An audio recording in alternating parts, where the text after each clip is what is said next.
우리나라 주식시장이든 미국 주식시장이든 결국 10배 이상 크게 올라가는 기업들은 그 올라가는 이유가 있다는 겁니다. 근데 국내 기업도 그런 기업이 국내 시장 2%인데 해외 시장 가면 50배 크니까 엄청 초고속 성장하거든요. 물론 미국 안에서도 자체 성장은 엄청난 성장을 하겠죠. 미국은 한 개 주가 아니라 50개 주가 50개 나라나 마찬가지니까요. 그런 맥락으로 바라봐야 되는데 언제부턴가 우리는 한국 주식은 무조건 그냥 뒷전이고 해외 주식만 바라보면서 해외 빅테크들로만 이제 포트폴리오를 채워놓고 여기서 만족하는 경향이 조금 있어 보여서 우리나라든 외국이든 가릴 것 없이 이런 초고속 성장주의 패턴에 대해서 공부해야 된다 이렇게 말씀드리겠습니다.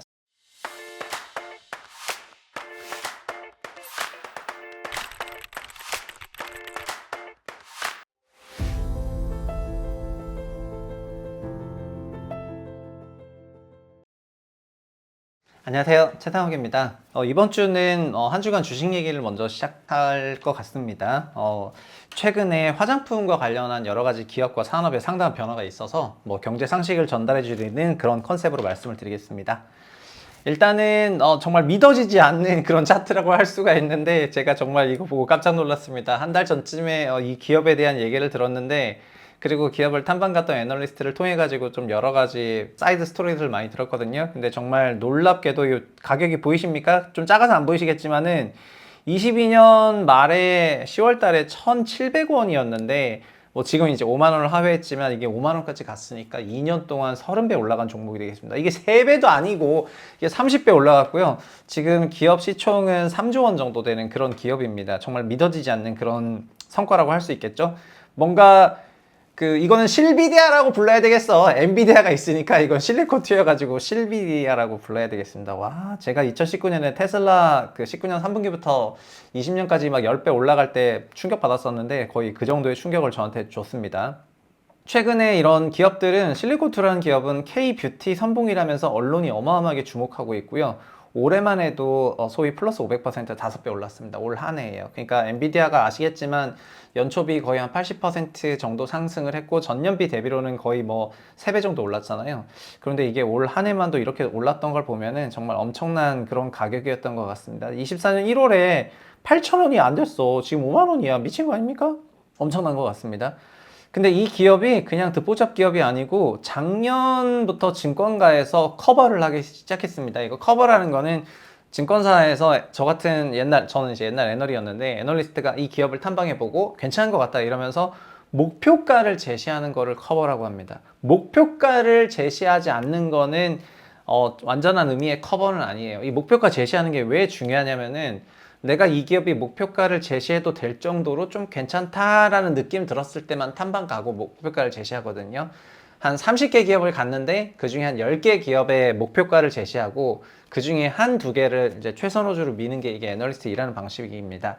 작년 8월에 보시면은 작년 8월, 6월 때부터 이제 한국투자의 김영주 애널리스트 그리고 이분들이 이제 쭉 커버를 하면서 지금은 이제 다른 분들도 좀 늘어났지만 작년부터 시작했습니다.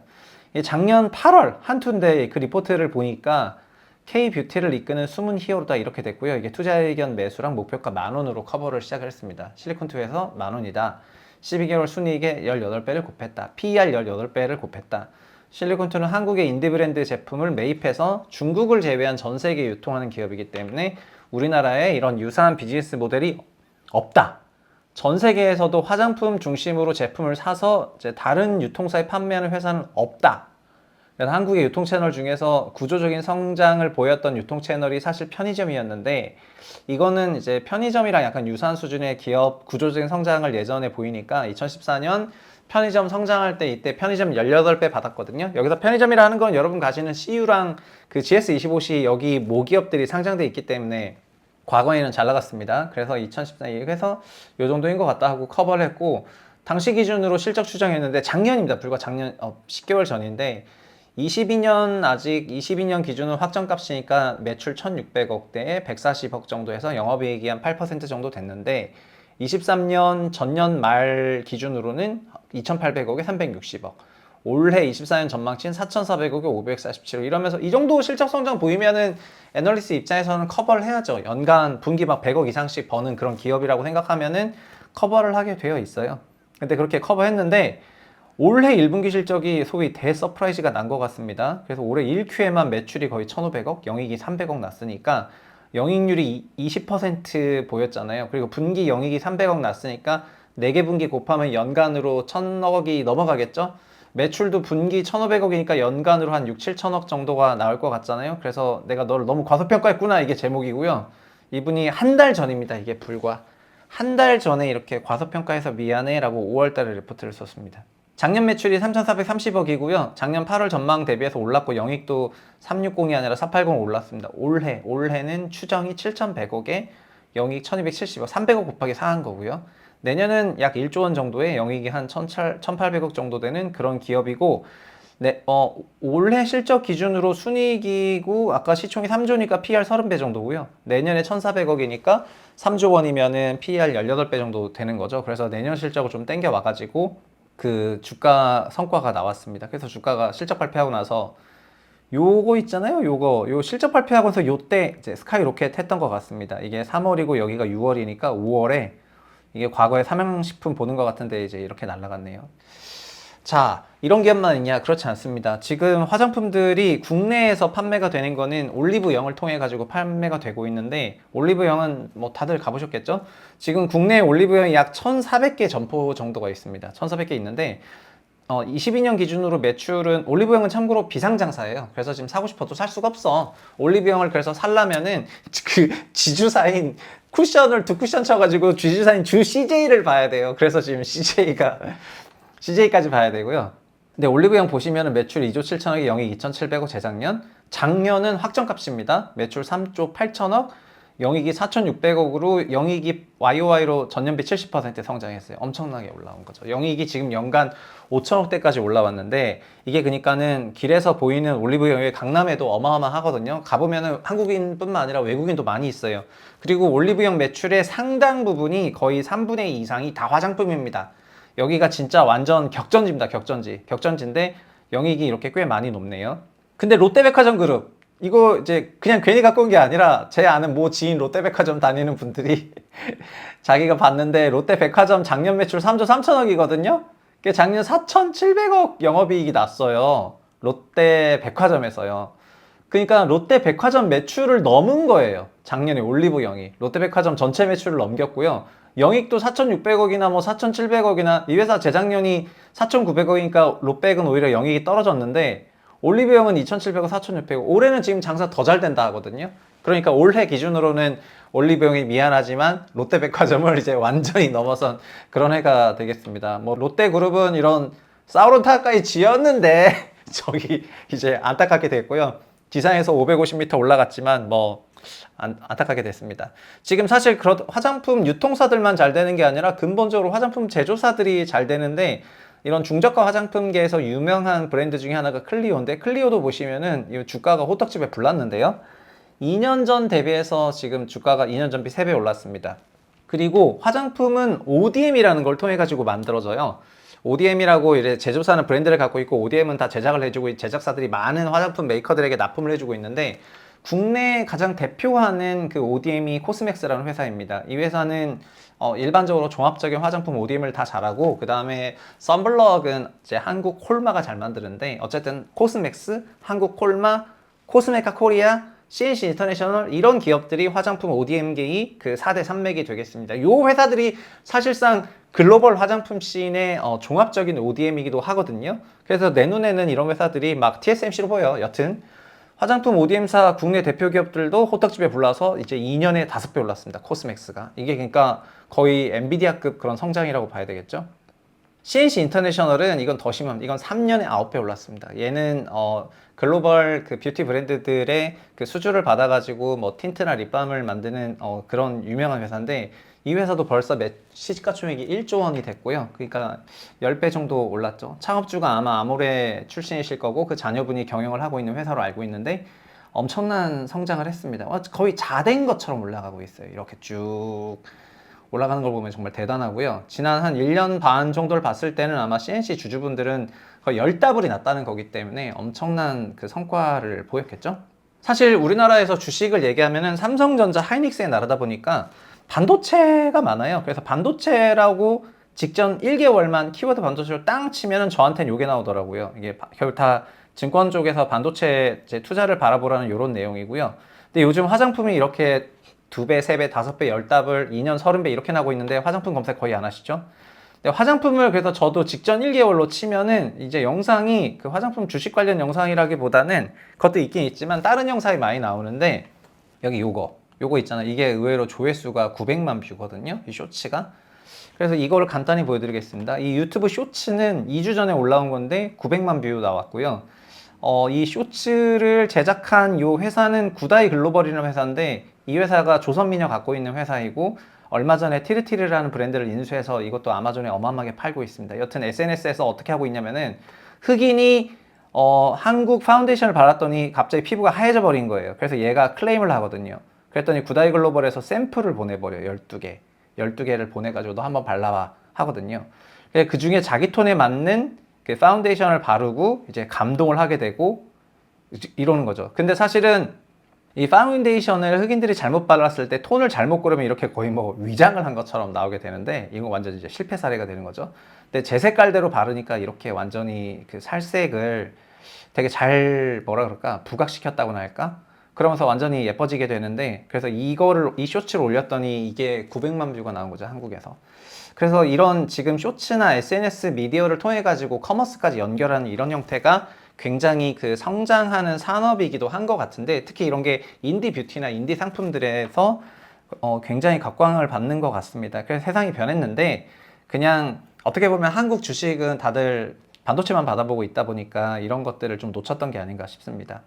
실리콘투라는 기업은 나중에 IR 레포트 한번 보시면 아시겠지만은 뭐 K게임이나 무비, 드라마, 팝 이런 것들이 퍼갈 때 항상 파트너사가 있었던 것처럼 이제 화장품이 커져 나갈 때 자기네가 파트너사 시장에 완전 1등이 되겠다 이런 원대한 목표를 갖고 있고 기업 전략이 어마어마합니다. 그러니까 참고로 봐주시면 좋을 것 같습니다. 그리고 지금 실제로 미국에 그 수출되고 미국 화장품 시장에서 한국 화장품 MS는 1%밖에 안 되는데 수출 중에서는 한 10몇 %까지 올라왔거든요. 그러니까 미국도 수입을 하잖아요. 수입 중에서 10몇 %까지 올라왔는데 거기서 실리콘2가 퍼 나르는 거의 4분의 1이 조선미녀 브랜드입니다. 막 쌀뜨물 뭐 있고 막 그래요. 그 다음에 여기 코스알엑스 이거는 아모레가 인수한 회사고요. 아누아 얘도 비상장 기업입니다. 믹순, 라운드랩, 평강률, 헤이미쉬, 스킨처사, 토코보, 넘버즈인 그리고 아마존에서 판매되는 제품들 중에서도 아누아하고 그 다음에 그 티르티르도 많이 팔리고 우리나라 인디 뷰티 샵들이 많이 팔립니다. 사실 예전에는 아모레, LG, 생건 이런 게 전부였어. 전성기였는데 지금은 다 달라졌죠. 다 달라졌고요. 아마 우리 채널은 그래도 그 성비가 3대1을 되거든요. 근데 아마 여성분들은 보시면서 브랜드를 조금 아실 텐데 근데 저희 와이프 연령대만 해도 좀 안 친숙한 브랜드들이 많더라고요. 그래가지고 사실 뭐 모르겠어요. 그 지금 40대 여성분들이 바르시는 그런 브랜드들하고 이제 지금 젊은 친구들이 바르는 브랜드들이 확실히 좀 달라진 것 같고 그래서 저는 늘 얘기하지만은 이제 패션이라든가 이런 쪽에 관심을 많이 가지려면은 젊은 분들이랑 얘기 많이 해야 된다 이렇게 말씀드리겠습니다. 오늘 하고 싶은 얘기는 뭐냐면은 첫 번째는 국내 주식시장은 미국 시장 대비해서 투자 매력이 되게 떨어지고 그 다음에 성과도 낮은 것은 되게 자명한데요. 근데 국내 주식시장에서 왜 국내 주식시장 성과가 안 좋냐면은 국내 내수시장 사이즈는 전 세계 경제 사이즈의 2%밖에 되지 않기 때문에 이거를 해외 시장으로 갔을 때는 약 50배 더 커질 수 있는 그런 기회가 있다는 거거든요. 그래서 지난 우리나라의 수십 년의 주식시장의 역사에서 아까 보셨던 것처럼 단기에 막 2, 3년 정도 되는 기간에 적게는 2배에서 많게는 10배까지 올라갔던 이런 텐베거 종목들이 한국 주식시장에 항상 존재했는데 그런 주식주들은 결국은 다 해외 시장으로 수출하는 기업들이 이렇게 크게 올라갔고요. 이런 수출 기업들이 좋아지는 거를 내수에서는 좀 알기가 어렵죠. 왜냐면 외국에서 그 사용을 하는 거다 보니까 한국 내수 시장 안에서는 좀 잘 모르거든요. 사실 기억해 보시면은 우리 뭐 BTS로 대표되는 K-팝 같은 경우에도 외국에서 엄청난 수요 성장이 와가지고 나중에 한국으로 다시 왔던 것처럼 지금은 화장품 역시 해외에서 먼저 알아보고 이제 한국 거를 쓰고 있는데 그런 데이터들로 시장 주가들이 크게 움직이는 섹터가 엄연히 존재하는 그런 상황에서 우리는 되게 그 시야를 조금 좁게만 보고 있지 않나 그렇게 생각을 합니다. 사실은 저도 지금 유튜브 이제 채부신 부동산 채널 하는데 4년 전이죠. 4년 전에 이렇게 썼네요. 아파트 살 돈은 없고 예적금으로는 불안하다면은 그 성장주의 역사를 공부하라. 그러면서 제가 주식 부자 프로젝트라는 그런 책을 썼었어요. 이 책은 당시에 18,000권 정도 판매가 됐고, 그 위즈덤에서 분사하셨던 이제 제가 잘 아는 지인 작가님이랑 같이 썼었습니다. 이 책에는 과거 2010년대 이후부터 지금까지 총 단기 기준으로 한 2년, 3년에 10배가 올랐던 그런 섹터랑 기업 얘기를 다 담고 있는데, 결국은 이런 기업들이 다 실적 성장주 겸 수출주였고 그 구조를 설명했던 거거든요. 그래서 제가 4년 정도 지나서 어저께 이 준비를 하면서 리뷰를 봤는데 글자가 좀 작은데 이렇게 나왔습니다.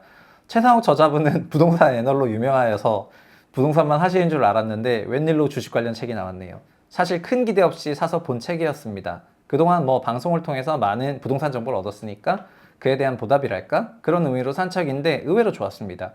일단 그냥 낸 책이 아니라 조기 은퇴 개념으로 퇴사하시면서 쓴 책인 듯 합니다. 아, 예, 맞습니다. 제가 20년에 퇴사하면서 10년간 주식시장에 있었지만 애널리스트는 주식을 못했었기 때문에 그 10년 동안 안에 있으면서 갈고 닦은 어떤 그 이론화 체계를 이제 퇴사하면서 낸 거죠. 퇴사하면서 나는 이런 식으로 투자를 할 거야 라고 얘기를 한 그런 책입니다.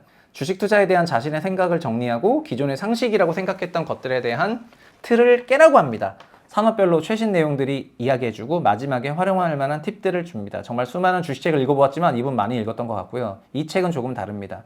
다른 책에선 잘 안 나오는 내용들이 있어서 신선했습니다. 맞죠? 다른 책에서는 소위 가치투자류 책에서는 도저히 나오지 않는 내용들을 책에 가득 넣기 때문에 그냥 아마 처음 읽으셨으면은 좀 당황하거나 충격받았을 거예요. 뻔할 거라고 생각하고 산 책인데 몇 군데 북마크해두고 다음번에 다시 한번 참고해서 봐야 할 듯 합니다. 이렇게 됐습니다. 참고로 주식부자 프로젝트는 절판됐겠지만 뭐 재고가 일부 서점에는 있을 거기 때문에 사시려고 하시면 사실 수 있습니다. 근데 제가 주식부자 프로젝트 팔려고 오늘 영상을 찍은 게 아닙니다. 제가 하고 싶었던 얘기는 우리나라 주식시장이든 미국 주식시장이든 결국 10배 이상 크게 올라가는 기업들은 그 올라가는 이유가 있다는 겁니다. 근데 국내 기업도 그런 기업이 국내 시장 2%인데 해외 시장 가면 50배 크니까 엄청 초고속 성장하거든요. 물론 미국 안에서도 자체 성장은 엄청난 성장을 하겠죠. 미국은 한 개 주가 아니라 50개 주가 50개 나라나 마찬가지니까요. 그런 맥락으로 바라봐야 되는데 언제부턴가 우리는 한국 주식은 무조건 그냥 뒷전이고 해외 주식만 바라보면서 해외 빅테크들로만 이제 포트폴리오를 채워놓고 여기서 만족하는 경향이 조금 있어 보여서 우리나라든 외국이든 가릴 것 없이 이런 초고속 성장주의 패턴에 대해서 공부해야 된다 이렇게 말씀드리겠습니다. 사실은 투자를 부동산으로 만약에 시작을 하게 되면은요 아마도 평생 부동산만 하시게 될 수 있어요. 이거는 제가 코인이랑 주식도 마찬가지라고 하겠습니다. 본인 투자를 코인으로 시작하게 되면은 평생 코인만 하시고요. 주식으로 시작하시면 평생 주식만 하실 수도 있습니다. 근데 제가 부동산이 자산의 장단점이 다 존재하죠. 부동산은 자산 변동폭이 다른 자산 대비해서 적다는 장점이 있는데 다만 아쉬운 거는 그 개별 부동산이나 개별 지역만 유난히 이런 식으로 올라갈 수는 없거든요. 그러니까 소위 이런 초과 성과를 내는 것이 부동산에서는 굉장히 어렵고 불가능합니다. 그러나 산업과 섹터는 그게 되는 거죠. 그러니까 산업이라든가 섹터를 잘 알고 있으면은 투자를 할 수 있는 그런 수단이 정말 많아지는 거예요. 그래서 이런 수출주 중심으로 자기가 투자 스킬을 많이 갖고 있으면은 그런 투자 스킬을 통해 가지고 돈 열심히 버셔서 그냥 집 사셔도 되는 겁니다. 근데 주식은 그래서 한국이든 미국 주식이든 일본 주식이든 가릴 것 없이 개별 기업을 고르는 게 제일 어렵기 때문에 이게 어렵다면은 ETF를 해도 되고 아니면 지수 인덱스를 해도 되는데 이런 여러 가지 선택지가 있지만 언제부턴가 이제 K 주식은 한국 국장이라 그래가지고 무조건 피하기만 하는데 그 피하는 와중에 올해도 주식시장에서는 엄청나게 많은 그런 부자들이 양산됐고 그리고 단기 2배, 10배 올라간 주식을 갖고 있는 혹은 투자자들 보시면은 정말 깜짝 놀랄 거라고 말씀드리겠습니다. 그래서 너무 피상적으로만 보지 말라는 말씀을 드리겠고요. 그리고 저는 개인적으로 이렇게 생각하는데요. 투자적인 관점에서는 한국 부동산 안 해도 된다고 생각을 합니다.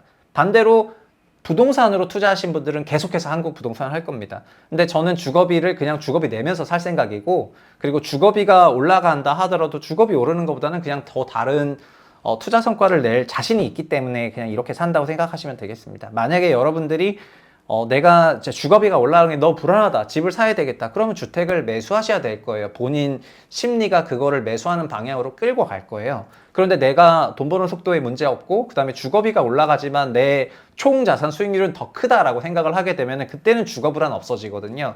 그러니까 저는 그런 거를 어떻게 꼭 경험해 봤으면 하는 그런 마음이 들어요. 그래서 저희 이제 채부심 채널에서는 주로 부동산만을 다뤘었는데, 앞으로는 부동산뿐만 아니라 여러 시장 정보랑 이런 산업 얘기도 같이 다뤄보겠다, 그렇게 말씀을 드리겠습니다.